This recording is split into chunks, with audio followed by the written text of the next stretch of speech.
Megha Memoria joins us this time around, and she has an exclusive on paint companies proposing to hike prices. Megha, what are you hearing?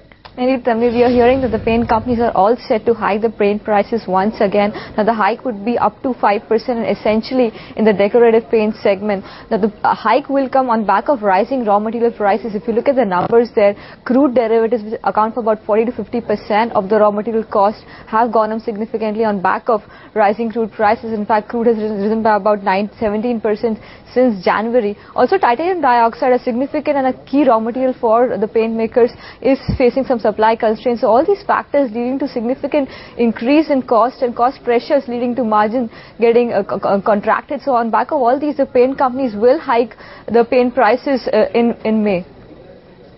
Okay, Megha, I know you said it, but what is the quantum of hike that could come about, and would this be the only hike, or there could be a series of hikes that would come in to counter the cost pressures? Well, yes, the hike would be up to 5%, maybe 7% for some companies. Then, if you look at the paint companies historically in FY11, they hiked the prices by 5 times on back of increasing crude prices. Now, we are seeing crude, barring the last couple of days, we are seeing crude rise constantly. So the hike we might see multiple hikes coming in for the paint companies there. This is the second hike coming in this year. In March, the companies had hiked the prices previously.